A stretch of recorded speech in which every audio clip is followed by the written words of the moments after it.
Hello mga idol! Bago tayo magpatuloy sa kwento ni Yuseong ay mag-shoutout muna tayo. Shoutout po sa iyo Boss Wangers, maraming salamat sa donasyon po. Shoutout po sa iyo Boss Johnny Di Maiwat ng Korea. Shoutout po sa iyo Boss General Cabs. Shoutout po sa iyo Lods John Kyle Tambis. Shoutout po sa iyo Idol Rainiel Servidad. Shoutout po sa iyo Idol CF's Jet. Shoutout po sa iyo Boss J Swing at sa anak mo na si Jesslyn at Junjun. Sa buong Swing family, shoutout po sa iyo Lods Seski ng Binyan, Laguna. Shoutout po sa iyo Lods Leonardo Elegino Delor. Shoutout po sa iyo Idol Mark Lumentad, salamat sa panonood palagi. Shoutout po sa iyo Boss Joshua Palma. Shout po sa iyo Lods Jason Del Lova at kay Miss Jennifer Besana Yaubet ng Rojas City Capiz. Shoutout po sa iyo Master Kervay Las Aga. Shoutout po sa iyo Idol DJ Simacon. Shoutout po sa iyo Idol Alex Pimentel. Shoutout po sa iyo Boss Ruben Mantalaba. Shoutout po sa iyo Boss Kinabuhi sa Bukid by JR. Shoutout po sa iyo Lods Jason Tabunyag at sa mga Pisti. Shoutout po sa iyo Idol Harold at sa pamangkin mo na si Gavin Lopez ng Orani Bataan. Shoutout po sa iyo Boss Buck Buy and Sell at sa asawa mo na si Joanne Torres. Shoutout po sa iyo Idol Keith Raybacks Arpa. Shoutout po sa iyo Lods Roderick Keseco. Shoutout po sa iyo Lods Justin Alice. Shoutout po sa iyo Joshua Oriel at kay Anthony Locelo ng Tarigara, Leyte. At shoutout po sa iyo Idol Jack Tibay Martinez. Maraming salamat sa patuloy na suporta mga idol. Sa pagpapatuloy. Umaga ng November 1, ang lahat ng disipulo sa Institute ay busy sa pag-aaral dahil nakaschedule sa hapon ang year-end evaluation ng bawat division. Ang 8th Division Final Exam ay ang The Golden Bell Trial, kung saan ang mga senior instructor ay mag-aanunsyo ng iba't ibang tanong sa ilalim ng Celestial Golden Bell, para sagutin ng mga disipulo sa pamamagitan ng pagsulat at pagtataas ng kanilang mga sagot sa isang walang laman na papel. Ang makakasagot ng tama ay mananatili para ipagpatuloy ang pagsusulit, samantalang ang magkakamali sa sagot ay kailangan ng umalis at manood na lang sa gilid hanggang sa matapos ang pagsusulit, at isa sa natanggal na agad ay ang ating bida na si Yuseong. Nahihiya siya sapagkat mabilis lang agad siya natanggal, kung saan ay inaasahan na niya ito sapagkat wala naman siyang ginawa buong taon kundi ang magbasa lang ng banyagang mga libro sa ika-10 palapag ng Athenaeum. Nagagalit sa kanya ang ibang instructor sapagkat malaki ang inaasahan sa kanya ng mga ito, habang ang pagsubok na ito ay hindi mahalaga para kay Yuseong sapagkat sumali lang naman siya sa 8th Division dahil sa may lihim na motibo siya dito, samantalang sa lahat ng miyembro ng 8th Division ay napakamahalaga nito. Ito ay isang pagsubok para sa pinakamataas na karangalan. Ang mga matagumpay na makakasagot sa 50 tanong ng instruktor at makaligtas hanggang sa huling tanong, ay bibigyan ng karangalan na patunugin ang Celestial Golden Bell, at papatunayan ang sarili nila bilang The Golden Bell Ringer, kung saan ay nagpapahiwatig ito na sila ang 8th Division Best Disciple. Gayunpaman walang sino-man ang nakakakuha ng titulo na ito sa mga nakaraang dekada dahil walang sino-man na disipulo ang nakayanang masagot ang lahat ng 50 na katanungan, at kung may disipulo man na magawang mapatunog ang Golden Bell ngayong taon, sila ay halos may garantisadong pwesto na bilang commander ng military ng Alliance, dahil ganoon ang nangyari sa nakaraan buhay niya, at si Demong Gi ang kauna-unahang disipulo na nakapatunog ng Golden Bell sa loob ng isang dekada, at naging Merem Alliance military commander pagkalipas ng ilang taon. Kahit ganun pa man, wala na si Yuseong pakialam kung makuha man ni Demong Gi ang titulo na Golden Bell Ringer o kaya ang Dual Mind Technique, sapagkat alam niya na ibang-iba na ang Demong Gi na meron sila ngayon, sapat na din sa kanya ang Tomb of the Ten-Weaponed Demon. Sa ngayon ay nasa question number 40 na sila, halos bumagal ang oras habang papataas na ng papataas ang mga tanong sa pagsusulit, at ang kada disipulo na natitira pa sa pagsusulit ay maingat na sinusulat nila ang kanilang kasagutan, hanggang sa umabot na ng question number 48, ang ilan ay natanggal na dahil sa nakalimutan ng mga ito ang sagot, habang ang iba naman ay naubusan ng oras para masagot ang tanong, kahit na ang konting pagkakamali sa detalye ay nagre-resulta ng pagkatanggal sa pagsusulit. Sinabi ni Instructor Yokdea na karangalan niya na siya ang magtatanong sa question number 49, sa isip-isip ni Yuseong na hindi na bago ang kasaysayan sa pagkakataong ito, nagagawa ni Demonggi na masagot ang lahat ng katanungan ng hindi man lang nahihirapan, hanggang sa dumating na ang pinakahuling katanungan, subalit ang natitirang hindi pa natatanggal sa pagsusulit na sisigat sa question number 50, ay dalawa, si Demonggi, at si Bongdeala. Si Bongdeala ay talagang kakaiba, alam niya ang talino na meron si Demonggi dahil sa nalaman niya ito sa dati niyang buhay, subalit ngayon ay alam niya na si Bongdeala ay isa din sa mga henyo dahil nagawa nitong umabot sa ika-50 na tanong.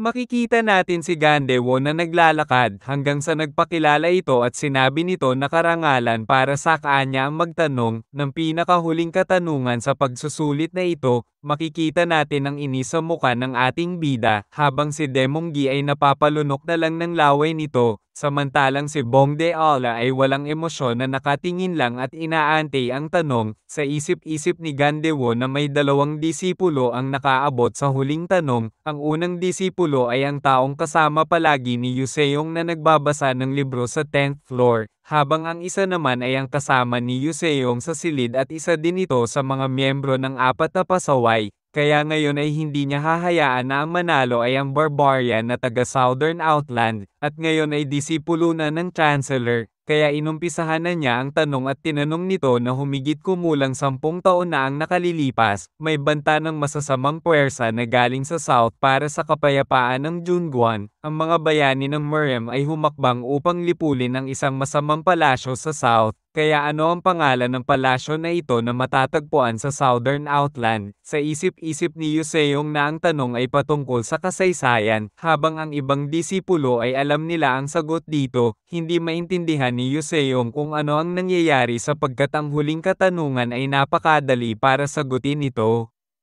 Agara naman agad sumusulat na ng sagot si Demonggi, at itinaas na nito ang sagot sa katanungan ni Gandewo. Sa isip-isip niya na madali lang din itong masasagot ni Bongdeala dahil madali lang ang tanong, gayunpaman ay napansin niya na hindi man lang gumagalaw si Bongdeala para sumagot. Sa isip-isip ni Yuseong na alam na niya kung bakit ganoon ang itinanong ni Gandewo at ito ay ang patungkol sa Namwal the Savage Poison Palace. Napangiti na lang si Bongdeala at tumatayo na, hanggang sa tuluyan na itong umaalis para tanggapin na natalo na siya. Kinagulat at pinagtaka naman ito ni Demonggi, kahit na ang mga disipulo na nanunood ay nagulat din, habang pinagmamasdan ni Yuseong si Bongdeala. Naiinis si Yuseong sapagkat ginawa ni Gandewo na insultuhan ang pinanggalingan ni Bongdeala tulad ng pag-iinsulto nito sa kanya noong unang dating niya sa institute.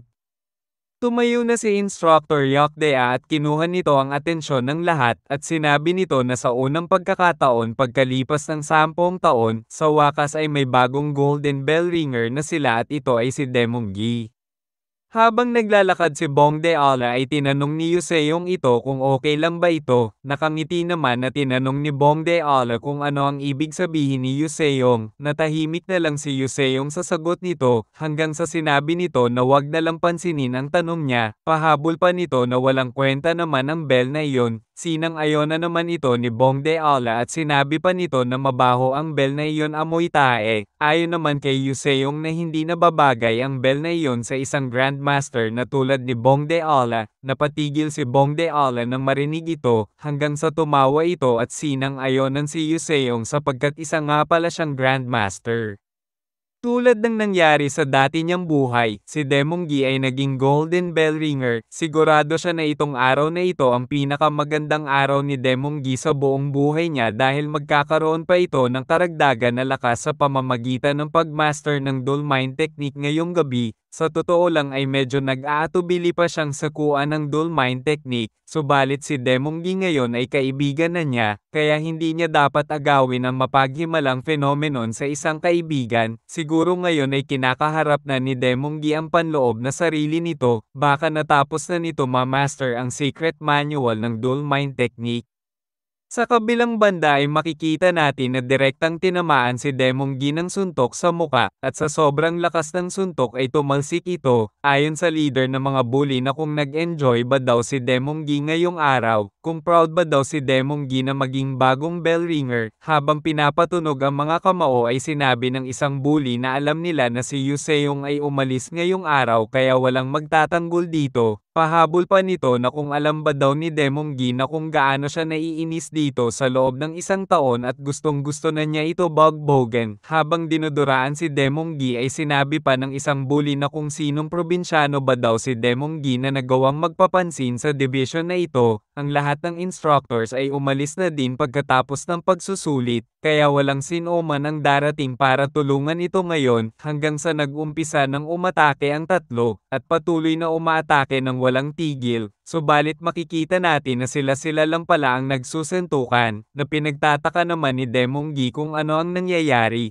Ayon naman kay Bong Deola na isa ito sa mga hidden gate tactics, nagulat si Demong Gi nang makita si Bong Deola. Ayon kay Bong Deola na nilagyan niya ng battle talisman ang mga likod nito, patuloy na maglalaban ang mga ito habang ang sa tingin nila ay ang kalaban nila ay si Demong Gi hanggang sa tuluyan ng mawala ng bisa ang talisman, kaya iniabot na niya ang salamin ni Demong Gi at inaya na niya itong tumakbo na habang hindi pa nawawala ang bisa ng talisman.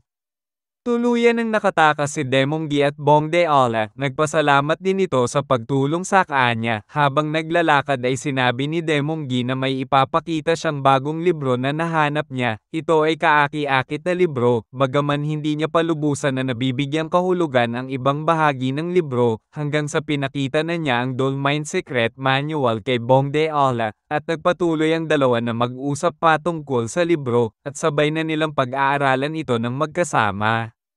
Sa kabilang banda, habang nagsasanay si Yu Seong ay nag-aalala ito kay Bong Deola sapagkat hindi pa ito umuuwi sa dormitory nila. Sa tingin niya na dinamdam nito ang nangyari sa pagsusulit hanggang sa may narinig si Yu Seong na ingay sa labas na pinagtaka nito. Binuksan niya ang bintana para malaman kung bakit maingay sa labas hanggang sa nakita nila na nagkakagulo ang mga disipulo. Ayon pa sa isa na tawagin ng mga ito ang Merem High Lord para matulungan sila hanggang sa makita na ni Yu Seong ang malaking sunog, na kinabahala naman ito at hindi niya alam kung anong nangyayari. Makikita natin ang mga guro kasama si Instructor Yokdea na sinusubukan na apulahin ang malaking sunog, sapagkat ang nasusunog pala ay ang Million Book Athenaeum. Habang tumatakbo papunta sa Athenaeum, bago niya pa malaman ito, may nararamdaman na siyang hindi maganda na mangyayari, kaya agaran na siyang tumakbo sa bilis na kaya niya para makarating doon sapagkat may masamang kutob siya na may nangyayari, hanggang sa tuluyan na siyang makarating sa harap ng Million Book Athenaeum, kung saan ay nakikita niya kung paano lumunin ng mabagsik na apoy ang lahat-lahat sa gusali na ito. Naiinis si Yu Seong habang pinagmamasdan ang unti-unting pagkasunog ng gusali, biglang tumaas ang agility niya dahil sa ginawa niyang pagtakbo ng mabilis, nakabalik din ng 10% ang vitality niya. Habang nakatingin sa apoy ay hindi siya makapaniwala na tumaas ang agility niya sa gitna ng kaguluhang ito at nanambalik ang ilang stamina at presensya ng isip niya, hanggang sa umabot na sa 100 ang agility nito. Habang unti-unting gumuguho ang Million Book Athenaeum, ito ang lugar na madalas ni Yu Seong binibisita sa institute, ang kanyang espiritual na tahanan ay nilalamunan ng apoy. Ang mga mandirigma ng Alliance ay nagmamadaling nagtutulong-tulong para lamang maapula ang apoy, subalit ang apoy ay masyadong mabangis. Ito ay isang malaking sakuna na nagawang tupukin ang milyon na libro na inipon ng matagal na panahon at naglaho lamang ng isang gabi. Hinihiling niya na sana ay nahanap na talaga ni Demong Gi ang Dolmine Technique at umalis na sa gusali. Subalit biglang lumabas ang sudden mission at ito ay ang kailangan niya iligtas si Demong Gi sa nagngangalit na apoy. Ang reward sa mission ay makakatanggap siya ng fire resistance. Naiinis si Yu Seong nang makita ang mission. Ngayon ay napagtanto na niya kung bakit siya nag-aalala kanina pa. Sa tingin niya na nasa ika-10 palapag pa din si Demong Gi at patuloy na hinaharap ang panloob na sarili dahil sa kakaibang kapangyarihan ng Dolmine Technique. Kaya kailangan niya tulungan agad ito sa abot ng kanyang makakaya, subalit agaran siyang pinahinto at pinigilan ng mga assassin ng Shadow Hand. Ayon sa isang assassin na ang lugar na ito ay kontrolado nila hanggang sa tuluyan ng maresolba ang sitwasyon. Pahabol pa ng assassin na ang lahat ng disipulo ng Institute ay kailangan ng bumalik sa dormitoryo nila at maghintay doon. Hindi naman makapaniwala si Yuseong kung ano ang ginagawa ng Shadow Hand agents dito. Hindi niya matukoy kung ang layunin ba ng mga ito ay ang tumulong o ang hadlangan ang pagsisikap ng mga tao para sa pagpatay ng apoy. Subalit napaisip ang ating bida kung paano nakareact agad ang Shadow Hand sa sitwasyon na ito. Sa tingin niya na ang balita patungkol dito sa nangyayaring sunog ay hindi agad makakarating sa Senado lalo na kapag gabi. Napansin din niya na ang mga ito ay ganap na binubuo at organisado, halos parang hinihintay nila ang sandaling ito. Lubhang kainahinala na mas marami pa sila kaysa sa mga nagpapatrolya sa Institute dito sa lugar ng pinangyarihan, hanggang sa napagtanto na ni Yuseong kung ano ang tunay na nangyayari ngayon. Alam na niya ngayon kung bakit sinusubaybayan siya at ang iba pang miyembro ng apat na pasaway ni Chohwei at Gandewo. Pati na rin ang kakaibang pagkakasangkot ng Shadow Hand ngayon dito sa nangyayaring sunog, at ang lahat ng ito ay isang babala hindi para sa kanya kundi para sa Merem High Lord. Batay sa kaganapan ngayon, alam na ng mga kalaban na nauugnay siya sa Merem High Lord kaya ginawa nila ang bagay na ito. Pinaparating nila na ang Million Box ay madali lang para sa kanila na sunugin ito, at walang kabuluhan ng paghahangad nito ng katarungan. Kaya dapat ay alam ng Merem High Lord kung saan siya lulugar. Naiinis si Yuseong sapagkat walang ingat ang mga ito para lamang mapakita ang kapangyarihan nila. Ang kanilang mensahe ay maikli lamang subalit malinaw na napakasakit. Base sa nangyayari ngayon ay alam na niya kung sino talaga ang nasa likod ni Chohwei at Gandewo, at ito ay ang Senado. Napapaisip si Yuseong kung dapat ba siyang umatras na, subalit napagtanto niya na hindi siya dapat umatras at kailangan niya magpatuloy. Kaya agaran ng umalis si Yuseong para iligtas si Demong Gi. Nagulat naman ang Shadow Hand sa ginagawa ni Yuseong kaya pinapatigil nito ang ating bida. Sinabi ni Yuseong na ang kaibigan niya ay nasa loob pere ng gusali. Ayon naman sa assassin ng Shadow Hand na imposible ang sinasabi ni Yuseong dahil nangyari daw ang sunog ngayong gabi na. Kaya sigurado sila na ang lahat ng disipulo pati na rin ang mga librarian ay mga nakaalis na. Kaya dapat ay huwag na mag-alala si Yuseong at bumalik na ito sa dormitoryo nito. Sa isip-isip ni Yuseong na alam niya na hindi papayag ang mga ito, kaya agaran na siya tumalon para pumasok sa loob ng Athenaeum habang sinasabihan ng assassin na kailangan niya siguraduhin na wala na talaga ang kaibigan niya sa loob. Nagulat naman ang mga assassin sa ginagawa ni Yuseong. Habang nasa taas ay sinugod si Yuseong ng mga assassin habang sinasabi ng isa sa mga ito na masyadong inutil si Yuseong, kahit na tama ito na nasa loob pa ang kaibigan niya. Sa tingin ba daw ni Yuseong ay maliligtas niya ito sa nagngangalit na apoy, gayunpaman ay walang pakialam si Yuseong dito, kaya agaran niyang hinawakan ang kamay ng isang assassin, at ibinato ito sa isa pang assassin na sumusugod sa kanya habang sinasabi na mas gugustuhan niyang maging inutil para lamang mailigtas ang kaibigan niya. Kaya binalaan niya ang mga assassin na umalis ang mga ito sa daraanan niya kung ayaw ng mga ito masaktan. Naiinis naman ng isang assassin habang sinasabi na kung alam ba daw ni Yuseong ang ginagawa nito. Sa isip-isip ni Yuseong na alam niya ang ginagawa niya at ito ay ang sinusubukan niyang iligtas ang kaibigan niya, sabay apak sa pagmumuka ng assassin. Nagagalit naman ang assassin at inuutusan ng iba pa na pigilan si Yuseong. Agara naman na sabay-sabay na sumugod ang mga ito na kinabahala naman ni Yuseong sapagkat napapalibutan na siya ng mga ito hanggang sa naghahanda na si Yuseong lumaban. Nasa isip niya na wala na siyang magagawa pa kundi gamitin ito. Kaya ginamit na niya ang 10-weapon demon style, quadruple weapon art, sabay atake sa mga assassin na pumipigil sa kanya. Naiinis si Yuseong sapagkat ang gusto niya lang naman ay ang iligtas ang kaibigan niya. Subalit biglang nagsalita ang leader ng Shadow Hand na si Honamdo at sinabi nito na dahil gumagamit si Yuseong ng kakaibang estilo ng paghawak ng sandata, sigurado siya na ito ay si Yuseong Dan, na bahala naman si Yuseong nang maramdaman niyang nasa likod na ang kalaban, kaya agaran siyang naglunsad ng atake, na napansin naman ni Honamdo kaya naghanda na din ito umatake, hanggang sa nagsalpukan na ang mga sandata nila, dahil sa mas malaki at mabigat ang sandata ni Honamdo ay nahihirapan dito si Yuseong. napansin ni Yuseong ang nakamamanghang haba ng kamay ng kalaban niya na nahahawig sa isang unggoy, at ang tangkad nito ay mga nasa 7-footer pababa. Sinabi naman ni Honamdo na ang mandirigma ng Alliance ay ginagamit lamang ang mga sandata ng mga ito sa pagprotekta lamang ng mga disipulo sa Institute ayon sa nakasulat sa Grand Constitution. Subalit kapag magpumilit pa daw si Yuseong ay ikukonsidera na niya ito na hindi na disipulo ng Institute kaya tuluyan na niyang gagamitin dito ang espada niya. Nagulat si Yuseong nang makita na ang pangalan ng kaharap niya ngayon ay si Honamdo. Ang pangalan nito ay nakakatakot tulad ng mga nakatagong stats nito. Ang taong ito ang naging pinakamalakas sa henerasyon nila dati sa dati niyang buhay hanggang sa nakagraduate na sa Institute si Jium Namgong at Cho Rang-yung. Kaya naman hinirang itong praktikal na leader ng Alliance pagkatapos ni Jium Namgong mag-traitor sa Alliance.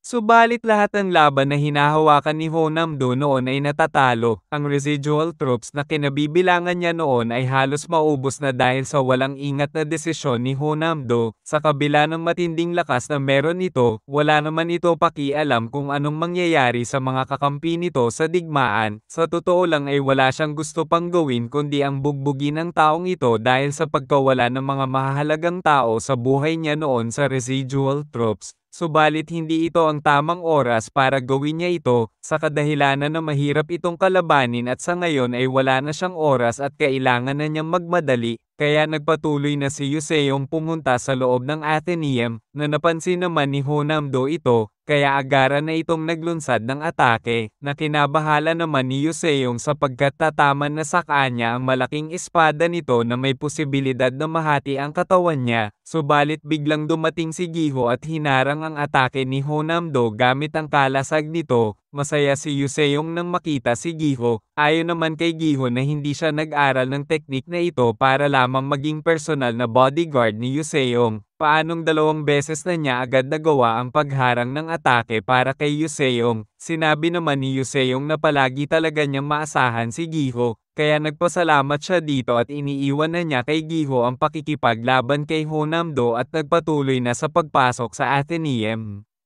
Naalala ni Yuseong ang mga katagang palagi sinasabi sa kanya ng kanyang ama na huwag aabandonahin ang mga kaibigan na meron siya kahit kailan, kaya tulad ng sinasabi ng kanyang ama ay kailangan niyang iligtas si Demonggi, at wala ng ibang paraan kundi ang lumusong sa malakas na apoy para makapasok.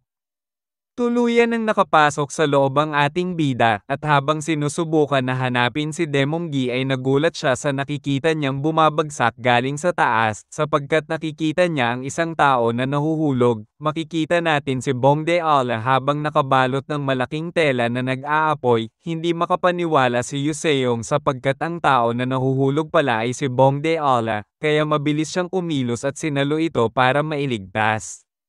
Habang pinagmamasdan si Bongde Ala ay napagtanto ni Yuseong na nakulong din ito sa Athenaeum kasama ni Demonggi. Nagpapasalamat siya sapagkat okay lang ito kahit na may mga panloob na pinsala ito na natamo ay hindi naman ito masyadong malala. Subalit biglang dumating si Chohwei galing sa taas na kinagulat naman ni Yuseong. Ayon kay Chohwei na mukhang naparito si Yuseong dahil sa sunog. Buti naman daw ay nandito ito sapagkat kapag namatay si Yuseong dito ay ang lahat ng problema niya ay masusolusyonan na. Hindi naman makapaniwala si Yuseong kung bakit nandito si Chohwei. Kaya nag-aalala siyang tumingin sa ika-10 palapag habang tinatanong kung nasaan si Demonggi. Ayon naman kay Chohwei na si Demonggi ay masyadong natutulala sa isang makapangyarihang libro, kaya hanggang ngayon ay hindi pa rin ito gumagalaw. Habang dinidilaan ng punyal ay sinasabi pa ni Chohwei na sigurado siya na tuluyan na lang mamatay si Demonggi habang nasusunog kaya hinayaan na lang niya ito. Pahabol pa nito na dapat ay maging masaya si Yuseong nang malaman na mamatay sila dito ng sabay-sabay. Sa isip-isip ni Yuseong na talagang walang kalaban-laban ngayon si Demonggi sapagkat nasa impluwensya ito ng kapangyarihan ng Dual Mind Manual kaya kailangan niyang magmadali. Sinabi ni Yuseong na kung sa tingin ba daw ni Chohwei na magagawa siyang talunin nito. Ayon naman kay Chohwei na sobrang yamabang na daw si Yuseong perkit nanalo ito kay Jium Namgong. Pahabol pa nito na aaminin niya na mahihirapan siyang talunin si Yuseong, subalit magagawa ba daw ni Yuseong na pagsabayin ang pakikipaglaban at ang pagprotekte sa Southern Barbarian na si Bong Deola sabay mabilis na sumugod ito para patayin sila Yuseong, na kinabahala naman ng ating bida ang mabilis na pagsugod ni Chohui papunta sa kanila. Gayunpaman ay biglang dumating si Geum Namgang at ginamit nito ang Cloudless Heaven Sword, Lightning Rod, na direktang tumama kay Chohui na kinasigaw nito sa sobrang sakit.